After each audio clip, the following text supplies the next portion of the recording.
¿Qué tal, chicas? ¿Cómo están? Muy buenos días. Vamos a continuar con nuestro módulo, la clase 2, trastorno del habla. Hemos visto la clase pasada sobre los trastornos del habla, ¿no? Y uno de los trastornos del habla es la disfemia. Hoy día vamos a hablar sobre la disfemia y cómo evaluar la disfemia también. Viene parte de esta clase una evaluación, un protocolo. ¿Qué es la disfemia? Definición. La definición conceptualmente podemos definir la disfemia como un trastorno de la fluidez verbal, en lo cual no se dan anomalías orgánicas y se caracteriza por la interrupción bruscas, bloqueos y espasmos musculares que afectan con distinta intensidad a la coordinación fonoarticulatoria y los movimientos articulatorios. La disfemia es más conocido, ¿no?, en un lenguaje coloquial, como la tartamudez. Entonces, ese es nuestro tema de hoy. Para algunos autores, la tartamudez es solo un síntoma de un síndrome de naturaleza nerviosa.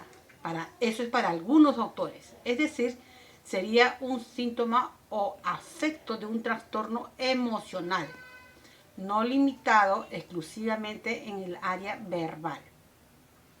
Afectación del pensamiento, de la motricidad, emotividad y afectividad. Está relacionada la parte de la emoción con la parte de los movimientos articulatorios, respiratorios, en unos que otros casos. La tartamudez es el acto de hablar con pares, o sea, con cortes, ¿no?, o repeticiones, que sería un síntoma de la enfermedad de la disfemia. En muchos casos vemos y sabemos o conocemos también incluso casos en el aula hemos tenido, o algún familiar o alguna amistad que ha tenido este tipo de trastorno del habla. Clasificación de la disfemia. Tiene manifestaciones muy variables y cada caso es diferente. En todos los tipos de trastornos, chicas, cada caso es diferente. Muestra unas características, pero no generalizadas en todos la misma característica, ¿ya? Por ello, se puede clasificar de muchas maneras.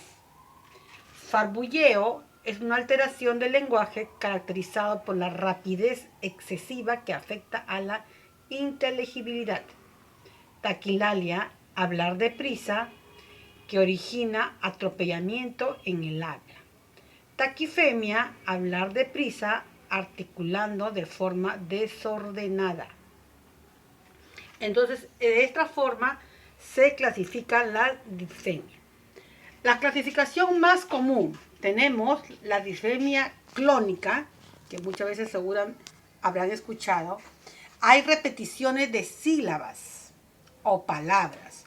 En algunos casos, por ejemplo, no pueden pronunciar la palabra P, ¿no? Cada vez que el sonido de la P no lo puede pronunciar, y si va acompañado con una sílaba, no la pueden pronunciar, o con una vocal, o la palabra en sí. Entonces tenemos que ser muy observadores y escuchar bien, ¿no? Son más frecuentes en el inicio de las palabras.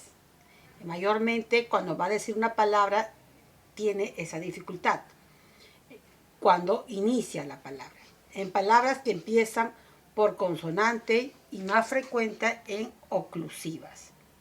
La disfemia tónica se produce una inmovilización de la musculatura fonatoria que impide que salga la palabra. Cuando cede, la palabra sale rápida y casi inentendible, o sea, no se puede entender. La disfemia mixta viene en las dos. Es la más frecuente porque resulta difícil encontrar un disfémico puro tónico o clónico. La mayoría combinan los dos síntomas. En unos que otros casos es hereditario, ¿no? Yo conocí un caso de que el abuelito tenía disfemia, el papá, la hija y el nieto. En ese caso es hereditario. Según los niveles de desarrollo de la gravedad, la fase inicial, Los errores consisten en repeticiones de las sílabas o palabras, rectificaciones. Esta etapa se da entre los 2 a 6 años. El niño no es consciente de sus dificultades. Tartamudez límite. Aparece en la etapa de 2 a 6 años, pero con mayor número de errores. Tartamudez inicial. El habla es rápida, con esfuerzo. Es frecuente en el que el niño muestre frustración y conciencia en sus dificultades. Tartamudez inmediata suele ser más común al final de la infancia y principios de la adolescencia. Muchas veces nosotros tartamudeamos de una u otra forma, ¿no? Pero eso, como yo les dije anteriormente, eso es algo no a largo plazo, o sea, no va a ser constantemente. Síntomas, bloqueos, espasmódicos, hablan con el aire residual.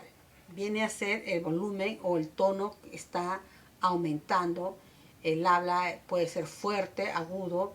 Evitan las palabras en las que se bloquean, usan los sinónimos, lo sustituyen con otra palabra, o tratan bastante, he visto y he observado según mi experiencia, que lo reemplazan con otros sinónimos. Otros sinónimos emplean porque no les sale esa palabra, ¿no? Entonces, de esa forma, ellos han aprendido, ven sus estrategias para poder comunicarse. En otros casos, el canto no está afectado, o sea, ellos pueden cantar un karaoke, y es por eso que cuando hablan lo hacen en un tono diferente, ¿no? Para que no puedan tartamudear. Diagnóstico. Diferenciar entre la tartamudez evolutiva y la disfemia. La tartamudez evolutiva aparece durante el proceso del desarrollo del lenguaje del niño, en torno de los 3 años. Yo les comenté que era parte del desarrollo del lenguaje, ¿no? El que tartamudeamos, todos tartamudeamos. Pero cuando ya se vuelve un caso de disfemia, ya va mucho más allá que un tartamudeo. Entonces solamente tenemos que dejarle que madure, ¿no? Que madure el niño, que se desarrolle el niño, y siempre escuchando y observando. Eso es en cuanto a la tartamudez evolutiva. La disfemia en niños. A partir de los 5 años, entre 5 y 7 años, la disfemia primaria, y entre 7 y 10 años, la disfemia secundaria. Agravamiento de los síntomas. El niño es plenamente consciente del trastorno.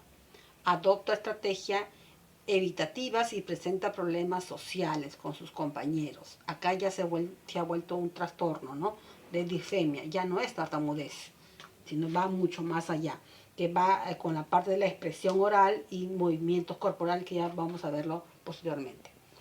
Presentan un síntoma, la alofobia, miedo al hablar. Tienen miedo, no se expresa cuando salen a exponer, no quieren salir a exponer, no se comunican, paran callados, ¿no? Y sus compañeros se burlan o se ríen, peor todavía, baja la autoestima, baja el aprendizaje, ¿no? Problemas de aprendizaje, conductuales, trae una serie de consecuencias.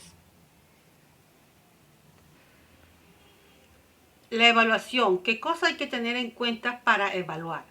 Para realizar la evaluación se partirá del informe psicopedagógico o diagnóstico realizado. Siempre les he dicho que tienen que pasar primero por psicología, ¿no?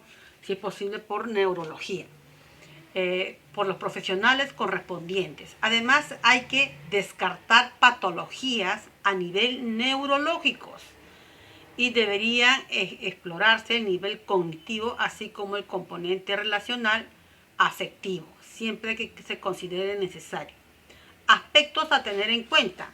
Antecedentes familiares, que es muy importante los antecedentes familiares. Pueden ser hereditarios o por causa de algún motivo emocional. Historia personal del niño, si ha asistido a otros tipos de terapias, ha tenido otro tipo de trastornos, conductas verbales, conductas corporales, fenómenos lingüísticos, alteraciones emocionales, y toda una serie de exámenes que sea necesario para dar un buen diagnóstico. Siempre tienen que pasar, vuelvo a repetir, por psicología y por un neuropsicólogo.